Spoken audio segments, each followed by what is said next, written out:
Bang Demit. Pulungku sajake pancen kere. Kathik ora nyoba usaha apa wae meh kena dipesthekake bangkrut. Pisanan candak kulak mobil mewah second. Najan bekas tak jamin ora ana siji wae mobil daganganku sing ringsek tilas kerubuhan uwit upamane. Kabeh kondisine isih mulus lan kinclong kaya jengsrini rondo kempling tangga kidul omah pojok protelon. Barepe wasanta sing durung suwe pegatan iki kasulistyane pancen uleng-ulengan. Potongane trembel-trembel. Cendhek ora, lemu ya ora. Pawakan wewek singset. Saben weruh kledange gulu menjingku dadi munggah mudhun langsir pindha sepur. Kaya esuk kuwi. Halo. Panyawangku sok akrab. Jengsrini mengo. Weruh aku lagi ngisik-isik sedan ireng metalik ning jero latar, dheweke mlengeh. Hedian. Gingsule katon mimbuhi ayune. Gawe mata lanangku jelalatan. Genti irungku mekrok ngambu gondo arung sampo. Sajake asale saka rambute rondo kembang kuwi. Ketara teles. Weh, mentas keramas jeng. Alokku bebeda. Guyune renyah. Keprungu merdu kaya ocehe manuk kenari. Mau bengi sajake bubar. Sembranaku tambah ndodro. Bar nopo? Saute sinambi balang liring. Jan, plerokane nyambel goreng tenan. Ujug-ujug, zing, klotak. Tan ngerti sangkan parane bilahi, sirahku mburi dadakan senut-senut. Genah mentas kena pathak barang atos. Saking kaget lan larane, sakal aku sambat. Haduh mbokmu. Tak deleng ana klompen tiba gumpletak cedhak sikilku. Teklek kayu ukuran jumbo dikelir werna-werni gawean Bandung iki genah trompahe bojoku. Dasar disawatake sakrosane pisan. Ndasku benjol sak glindingan bakso. Layak. Rasane nganti klemun-klemun ngungkuli ditaboki heiho. Tak toleh. Larak tenan. Mbok deworku wis ngaglah malang kadak ning teras ngarep. Tangan tengene nyeketem klompen sing sesisih. Kurang, njaluk dipindho. Ujare ladak. Aku klincutan. Tak lirik dalan. Syukur rondo kinclong kuwi wis nyingkir adoh. Yen ora wani totoan, dheweke mesti dadi sasaran teklek sijine. Dudu maksudku arep banding-bandingake, nanging bloko suta blak kotang. Bubar ngematake jengsrini terus ganti nyawang sisihanku. Jan blenger temenan. Jenenge wae sing apik. Retno Dewi Penglipur. Wonge walah amit-amit. Yen jengsrini semlohe, bojoku gwedhi dhuwur. Mbembeng tanpa bangkean, memper gentong. Lambe gandul, irung kandel nyeprok. Lan getihe kang gampang umop nyundul bun-bunan kuwi kang ayake njalari rambute kriting jebobok. Wis ngono saben dina isih dirol. Mbah karepe ben apa?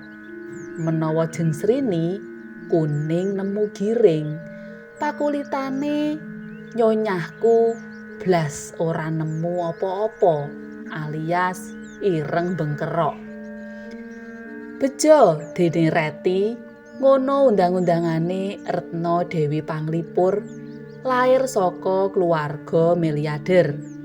Wong tuane Pak Duratmoko pejabat penting ning kantor kabupaten.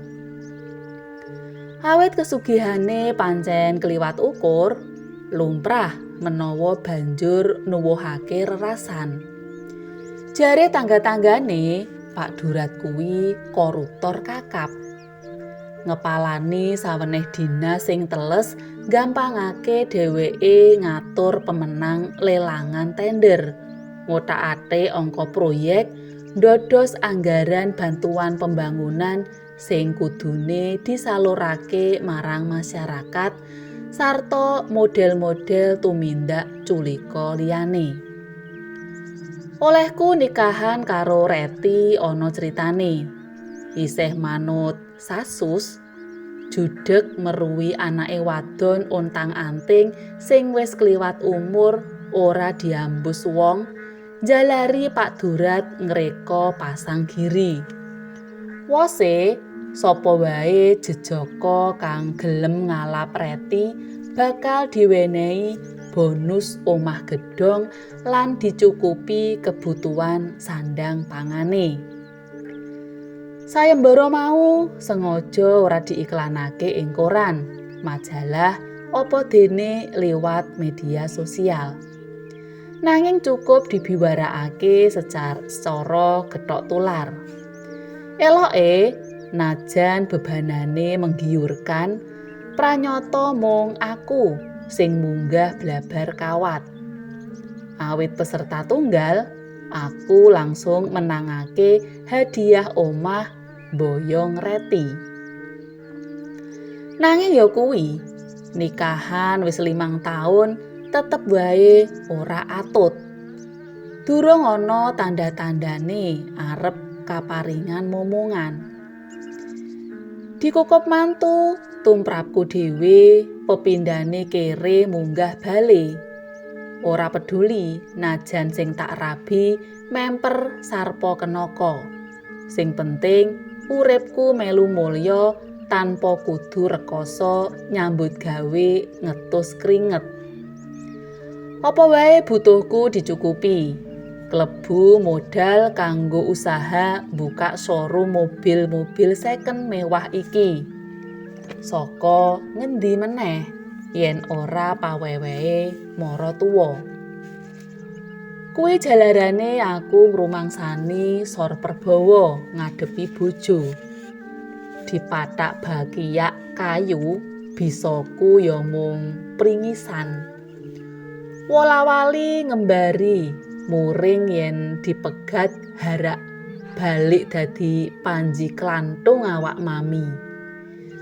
Usahaku dol tinuku mobil sakawit mlaku lancar. Maneh-maneh lantaran jasane mara tuwa, akeh kanca-kancane pejabat kang njupuk daganganku. Basan rega BBM dijarake pemerintah munggah mudhun ngeloni rega pasar donya, usahaku malih seret. Konsumen luwih milih mobil kang irit bensin. Kepeksa, sisa daganganku tak obral kanthi rega miring. Bubar kuwi genti buka toko serba ada. Ora gantalan suwe ya modal madul. Kalah saingan karo jaringan minimarket liyane kang luwih mapan. Banting setir, gawe rokok bodong tanpa cukai. Jane kok berlaris, ning wong yen lagi apes, rumangsaku suket godhong wae dadi mungsuh. Rokok ilegal gaweanku sajake wis diambus dening polisi. Akhire yo bangkrut maneh.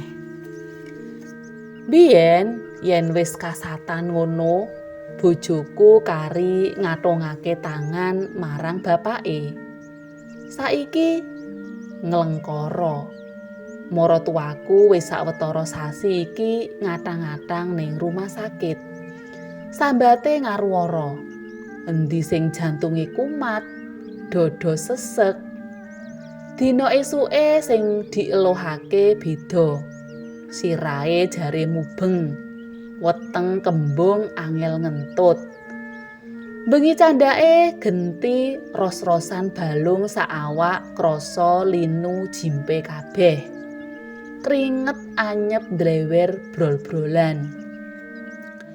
Pihak rumah sakit nganti bentuk tim dokter saka maneka keahlian, kayata spesialis penyakit dalam, bedah jantung, paru-paru, syaraf, lan embuh apa maneh. Ragate aja takon. Ruangan VIP sing dianggo mondok wae taripe 2 yuta saben dinane. Biyuh ngungkuli hotel bintang 5. Kuwi durung sing ora kasat mata. Mbuh sapa sumbere. Wiwit keprungu klesak-klesik yen larane maratuwaku merga dipenggawe. Isih jarene korupsi kang ditindakake maratuwaku wiwit kewiyak. Samungguh ora opname, dheweke mungkin wis diproses verbal polisi, dikecrek mlebu tahanan. Wedi kembet, kanca-kanca sarta atasane ngroyo dukun santet, nyantet maratuwaku. Kanggo ngawekani bab mau, maratuwa wedok ngimpun dukun 5 kondang saka tlatah-tlatah wingit. Dikongkon pasang pager gaib. Biayane fantastis. Mbok menawa ngungkuli ragat mondok ning rumah sakit.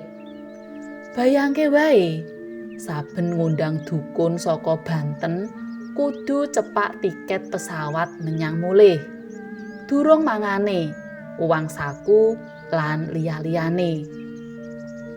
Lumrah menawa bandane sing sakawit tumpuk undung jroning wektu singkat krowak akeh. Anak-anake klebu sisihanku melu kena aradan. Bantuan keuangan di-stop. Sing dadi sasaran akhir ora wurunga ya aku. Bendina mung dipendeliki kon golek dhuwit sadeg saknyet.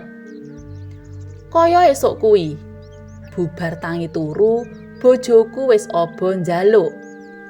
Tak ulungi atusan ewu 3 lembar. Aja maneh kok matur nuwun, malah sikile mara nendang garesku. Aku mbok padhake wong ngemis ya. Ucape sewot sambi goyak-goyak kerah kaosku. Pancen ngono tenan wadon siji iki. Yen mung kanggo mangan sedina rak ya wis turah cukup to. Wangsulanku. Cukup? Kok pikir semene iki wis akeh banget ngono po? Aku ra duwe-duwit maneh. Gilo, gelengen mung kari cekel 200. Kandhaku karo nuduhake isi dompet. Cepet ngungkuli copet, tangane kemlawe. Ngerti-ngerti dompetku kena saut. Lebar nguras isine, dompet kempes kotong mlompong kuwi diguwang sebrung menyang ngisor longan dipan. Rungokno, aku mengko sore butuh cepakan karo 0,5 yuta. Aja takon arep tak nggo ngopo. Lehku golek nyang endi? Mbah raidep, arep maling, ngecu, begal, apa gedor, terserah. Ujare Sengol karo Semparet ngelungani. Dasar wong wedok nyinyir, waton jeplak. Dikira gampang po dadi rampok. Paling ora kudu bandol, wani gelut. Luwih becik maneh yen duwe pistol najan rakitan. Barang larangan biasane regane ya ora murah. Gek tukune mesti kudu dedemitan. Konangan sing wajib menyang ngendi parane yen ora mlebu buwen. Gabung karo komplotan residivis gento. Iki tambah soro. Anggota anyaran adate diplonco. Yen perlu dikorbanake kanggo sasaran amukan massa sak wayah-wayah lakune operasi nganti gagal. Karepku mono entuk gawean enteng ning ngasilake duit akeh. Penake po golek pesugihan wae yo. Batinku. Tekan awan wancine giliran besuk menyang rumah sakit, gagasan mau isih ngreridu pikir. Mlebu sal, maratuwaku katon keteturon ngatang-ngatang. Wetenge sing biyen jemblung saiki malih nglempet. Awake mung kari lunglit. Dodo kebak kabel pating granceng kang nyambung ing saweneh monitor cilik karan elektronik kardiografi. Piranti iki fungsine kanggo mantau ketek jantung. Bolongan irunge dileboni selang oksigen. Dom infus tumancep ing tangan tengen.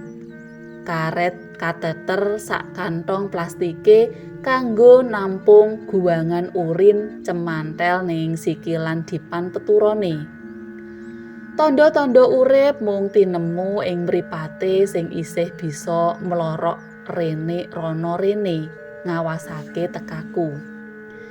Perangan awak liyane kena ing ngaranan wis mati separo. Apa iki azabe Gusti? Batinku. Atiku sumedhal. Uwal saka tumindak nalisire demen nyelintut dhuwit kang dudu hake. Kepiye wae kudu tak akoni. Ya krana maratuwaku iki aku bisa nunut urip mulya. Samengko dheweke lara madal saliring tamba engga ngentekake sakehing bondo. Lohku tumeptes. Ora mung melu keronto-ronto marang abote pasiksan raga sing nembe tumanduk marang maratuwaku. Luwih saka kuwi uga nangisi awakku dhewe kang tan wurunga bakal kelangan sumber panguripanku. Salah siji saka paraga loro sing wis ana jroning sal sadurunge tekaku mara nyaketi aku karo ngareh-areh ngepuk-epuk pundakku. Aku dituntun lungguh. Sing sabar ya, Nak, ucape. Aku tepung piyambake. Asmane Ki Warayang. Yen ora kleru, sing diucapake maratuwaku wedok nalika mbagekake rawuhe sepisanan ning rumah sakit. Dene rawang sijine aran Ki Sopo Aruh. Kekarone durung sepuh nemen. Umur-umurane sak pantaran. Kira-kira durung kliwat setengah abad. Ki Warayang pawakane Bambang. Brengose sekepel sisih. Suwalike dedege Ki Sopo Aruh rada cendhek, kiyeng lan bakoh kaya watu karang. Jenggote ketel nyambung godhek, dipotong rapi. Teleng manike Ki Warayang lan Ki Sopo Aruh kaya-kaya ngandhut daya hipnotis. Aku sing saben-saben ora kejarak tempukan pandulu dadi ngliyeng. Kaya-kaya kasedot ing ulenganing tlaga jero tanpa dasar. Pawongan sakloron iki isih jare ibu maratuwa mujudake duet pemburu hantu kang asring digunakake jasane dening investor dalan tol kanggo ngresiki papan-papan wingit sing wis dibebasake sadurunge pembangunan dalan kawiwitan. Larane bapakmu ora merga dipenggawe, ucape Ki Warayang. Lajeng pitakonku tanpa greget. Pakmu duwe cekelan, yitmane dadi angel lepas. Ki sapa aruh nambahi. Aku mung meneng. Utekku bundel. Tak akoni, aku mula goblok gawan kawit cilik. Aja maneh kok mikirake wong liya, najan kuwi maratuwaku. Selagine ngudari perkara keluargaku dhewe, rasane wis nobatake. Mumpung saiki ketemu paraga loro kang sajake pancen kinacek, tak blakakake pisan sesanggan kang nembe tak adepi. Wiwit nasib sial saben buka usaha nganti mandeke bantuan keuangan saksuwene maratuwa lara.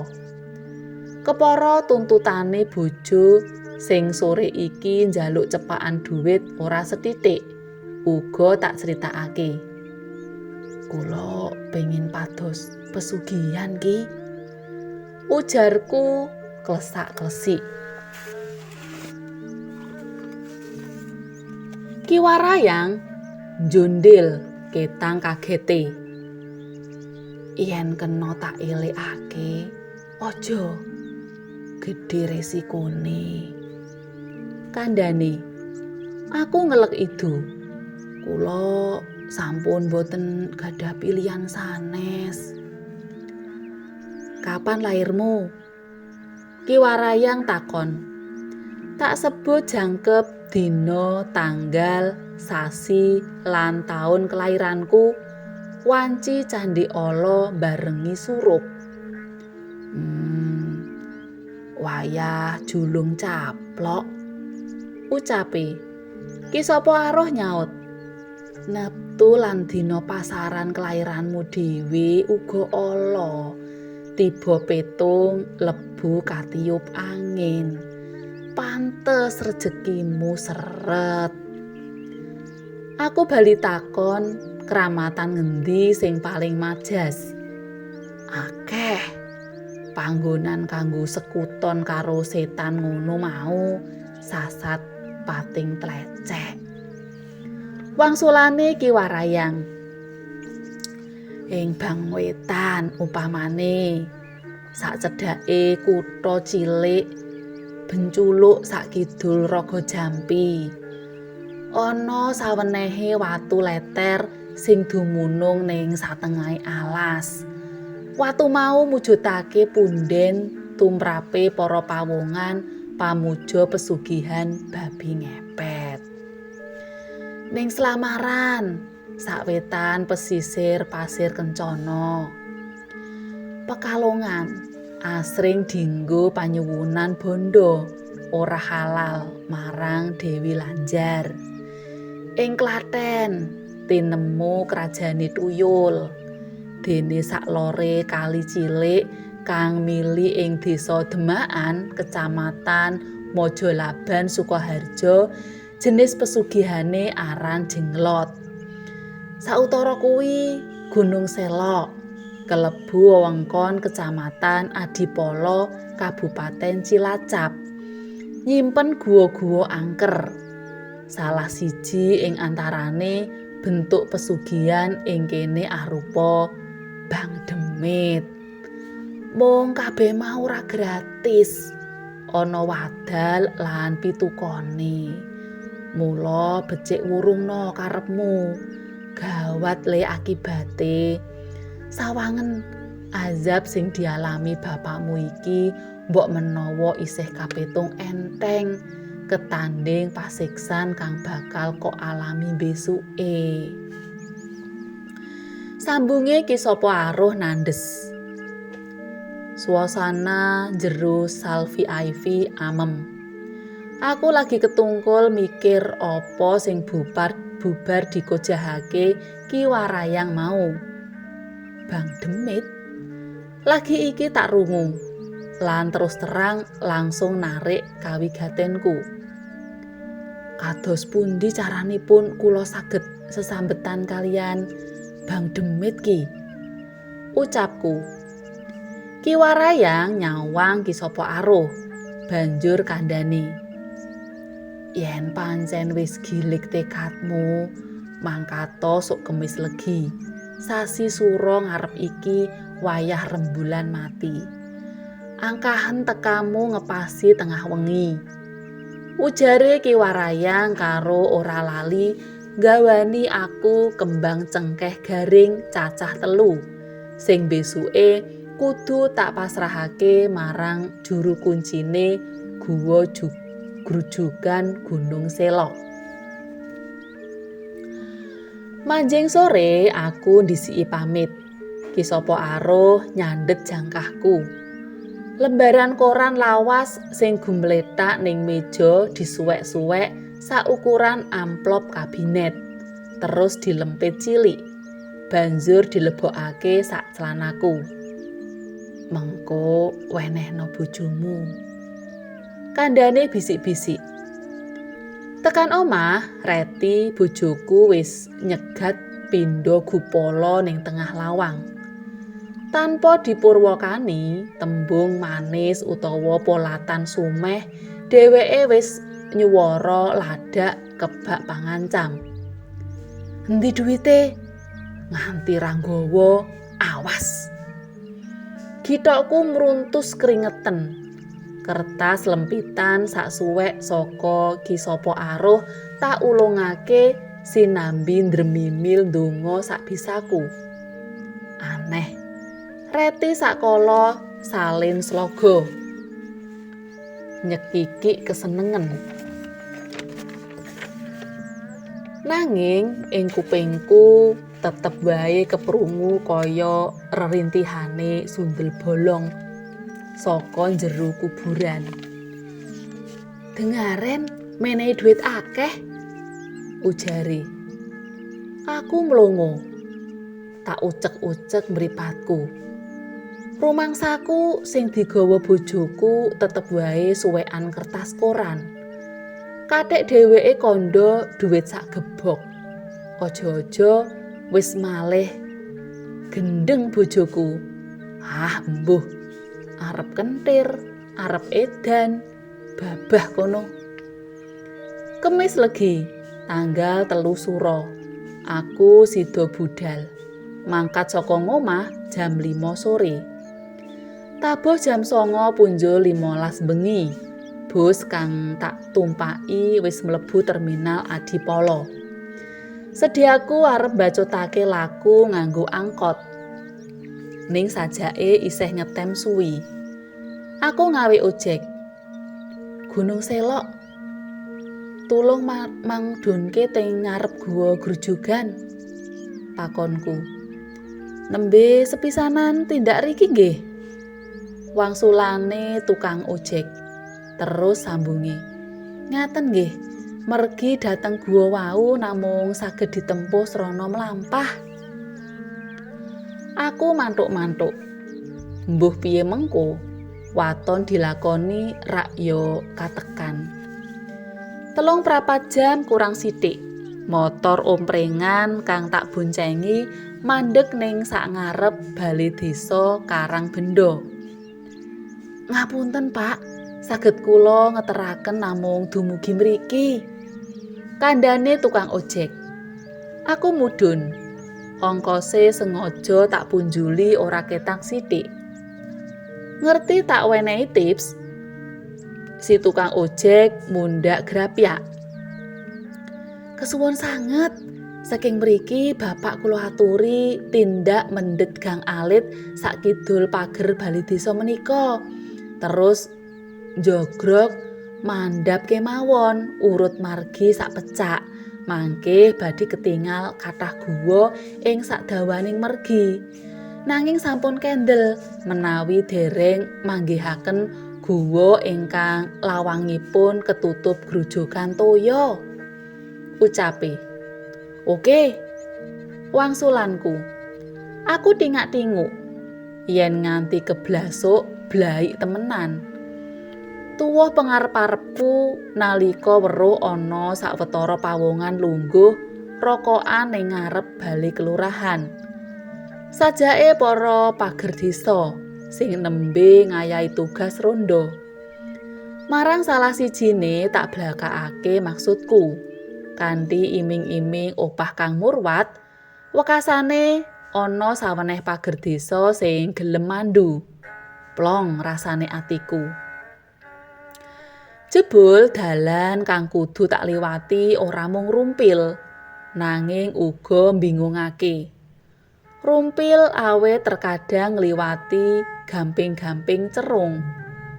Bingungake merga dalane menggak-menggok lan dumunung ning satengahe alas jati rungkut laladan perum perhutani Banyumas Wetan. Saya suwe medane saya njulek mudhun, petenge ndumuk irung.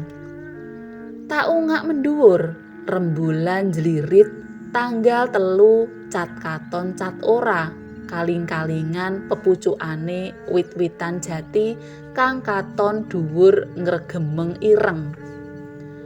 Saumpama ora dikancani pemandu, kena dipesthekake wis mau-mau aku kesasar. Dienggo mlaku suwe munggah mudhun, nafasku wiwit ngangsur nyangkut ning kerongkongan. Bejo sadurunge paru-paruku pedhot, pemandu sing ngeterake aku mandeg. Sampun dumugi, Pak. Nika guwa grujugan. Kandhane sinambi manjer sentolope mengarep. Kena sorote lampu senter batu papat, aku weruh wewayangane guwa cilik. Bolongan lawange guwa ketutup grojogan banyu kang mili deres saka gamping sak dhuwure. Kupingku jepiping. Sakliyane kumricike pancuran kasebut, rumangsaku lamat-lamat aku uga ngrungu swara jumlegur ambal-ambalan. Monggo lajeng tindak mlebet sowan juru kuncinipun Nyai Muntil, sambunge. Aku ngulungi dhuwit biru 3 lembar. Pemandaku melengeh. Kalegan. Ketara bola-bali ngucapake panuwun. Arlojiku nuduhake angka 11:20 bengi, manjing tengah wengi. Ditinggal ijen ning petengan, sepi mampring, adoh lor kidul, gelem ora gelem, aku kudu wani nutukake laku ijen. Grojogan banyu nekat tak trabas. Jero guwa peteng dedet ndumuk irung. Lali ora nggawa rek gas, apa maneh sentolop. Aku mlaku cenunukan rambatan tembok padas. Akhire langkahku anjok ing sakwenehe ruangan remeng-remeng kasunaran oncor woh jarak. Isih lingak-linguk bingungi, kedadak keprungu swara nglokor ngagor-agori. Iki dudu dinane pasaran golek utangan mrene. Baliyo sok Senen Pon, wayahe Bang Goib kene buka. Aku jumbul, mataku coba tak jereng-jereng ombo. Sakwise sautara wektu, nembe aku bisa weruh wewujudan cendik saking cendheke kang ngregemeng ngungkurake urupe ublik. Iki sajake Nyai Muntil, juru kunci guwa grujugan sing nundung aku mau. Nyai, sowan kula mriki sakdermi nuhoni pakenipun satunggaling piyantun. Wangsulanku ngati-ati. Sapa? Pitakone santak. Aku ngulungake kembang cengkeh telu. Setan alas. Nyai Muntil bengok sora. Awake mletik pindha walang lan ngerti-ngerti wis ngadeg ning ngarepku. Aku lagi pono yen dheweke pranyata mung separuh badan. Wates bangkean munggah. Mula wewayangane katon cendhik awit tanpa sikil. Rambute gimbal klawu. Ireng betet melengkung. Mripat kiwa bolong. Ana tilas tatu galer dawa saka bathuk tengen tekan ngisor uwang kiwa. Meh wae aku kepuyuh. Bocah, pernah apa kowe karo Warayang? Pitakoni. Aku mung gedhek. Jawab, yen ora kepengin tak granyang dadi awu. Pangancame. Tak blakakake kabeh lelakonku, kalebu ketemuku karo Ki Warayang engga tekaku ing Gunung Selok iki. Warayang, ora wurunga kowe mbutuhake pitulunganku. Andhek puno kementhusmu eram. Dupeh kasil nundung krandah para demit sing dangkane kok jarah kanggo gawe ratan. Nyai Muntil ngomel-ngomel. Juru kunci gua grujukan sing ora lumrah menungso kuwi nguncali aku botol plastik sing kudu tak iseni banyu segara kidul. Mbah piye carane terserah reka dayaku. Sing penting ora oleh diciduk. Wanti-wanti welinge, sadurunge botol ngadeg dhewe, aku dipenging bali nemoni dheweke. Seganten kidul, tebih niku Nyai? Pitakonku. Nyai Muntil muring. Monyok goblok. Ngisor gamping kuwi. Mburi guwa kuwi kae wis samudra kidul.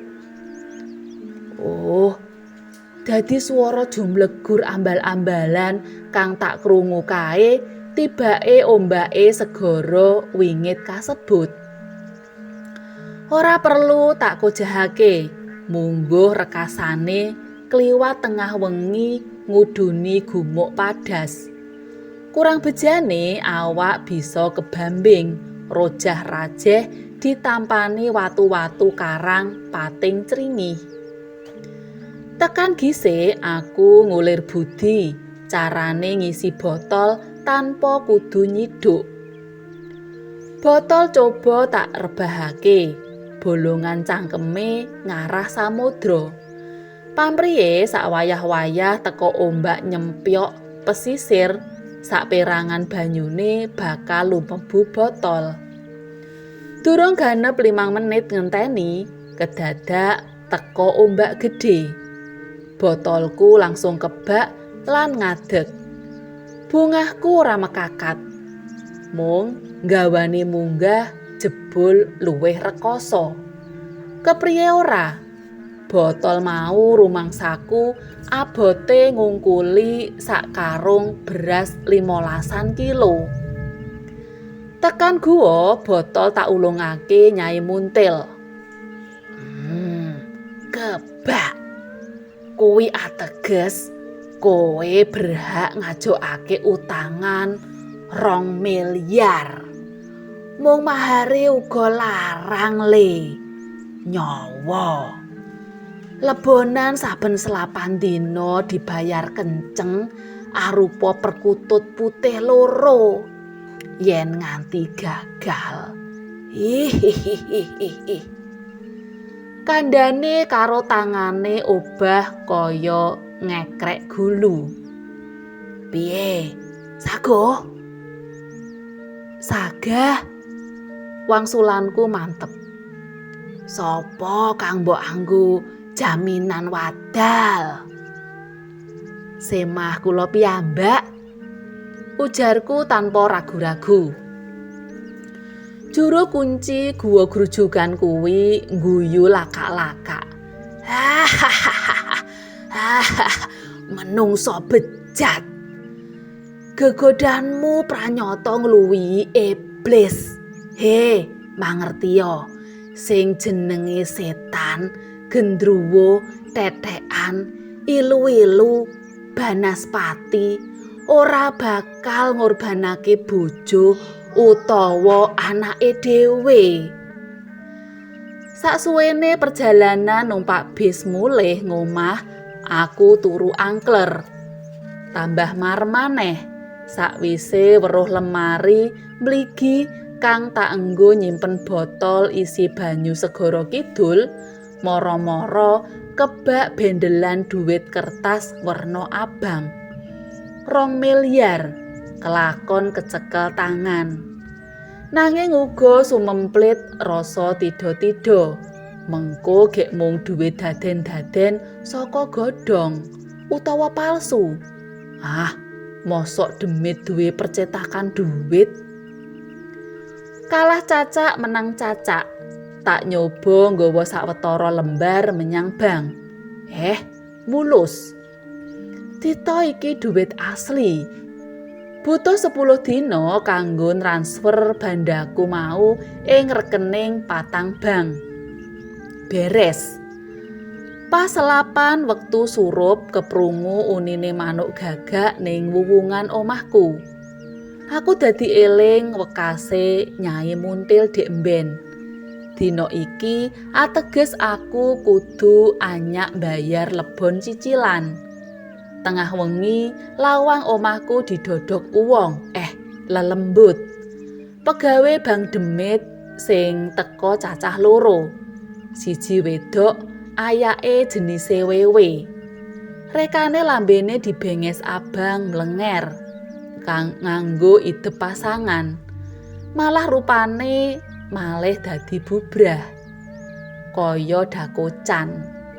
Sijine lanang, mungkin sekuritine, gedhe dhuwur, tangane dawa klengsreh lemah. Sepasang perkutut putih mulus kang wis cumawis enggal tak ulungake. Tumeka 58 cicilanku lancar. Ngancik lebonan kaping 6 muncul persoalan. Golek kutut putih wiwit angel. Sakehing pasar manuk tak kosek. Para juru pikat uga ora lali tak jaluki tulung. Semono uga perusahaan breeding penangkaran kutut wis kemput tak tekani. Ewadene nihil. Tengah wengi jedul saweneh setan botak. Wujute persis ogoh-ogoh. Sapasang kutut putih palsu asil wenteran tak ulungake. Ngerti nek tak apusi, setan mau tanpa babibu nonyo aku sak kayange nganti klenger. Awakku diseret mlebu kamar. Demit mau mutahake singgat, uler, set, uret, klabang lan embuh apa maneh saka cangkeme. Ngrubung Reti kang isih turu kepati. Nuli bus. Si iblis botak ilang dadi keluk. Bareng kuwi sakwernane kewan gegermetan mau pating pecutat musna mlebu anggane sisihanku. Sakala Reti jenggirat tangi, mripate mendelik karo bengak-bengok kelaran. Omahku dadi layatan. Bengi kuwi Reti tak playokake menyang rumah sakit. Dilalah entuk sal VIP jejer kamare maratuwa. Durung ganep seminggu dirawat, bojoku sidane ora ngukup. Mung let pirang jam bapake, ya maratuwaku nututi mati. Tata lair aku nangis, batinku surak bungai. Bakal kelakon sediaku nggandeng jengsrini. Beda karepku, beda kersane Gusti Allah. Ngarepake layon kabudalake Rekane tak perlokake maneh ngungak jenazahe Reti kanggo sing pungkasan. Dimen ketok temen-temen sedih. Aku reka-reka mari kelu ning ngarep peti mayit. Dadak pocongane Reti ngelekake mripat. Lambene umi-umi. Tunggunen pewalesku. Aku ngoplok, ambruk ora eling. Separo awakku mati rasa. Sing padha takziah geger. Lebar layone Rati kabudalake tumuju kuburan, aku digawa menyang rumah sakit. Jare dokter aku kena stroke. Iki lagi awal panandangku. Aku sadar pasiksan kang luwih abot bakal nyusul teka sok Kemis Legi, wanci tengah wengi. Yitmaku kira-kira arep dibedhot mbaka sithik dening iblis kongkonane Nyai Muntil. Awit aku ora setor perkutut putih loro minangka lebon utangku marang Bang Demit Guwa Grujugan.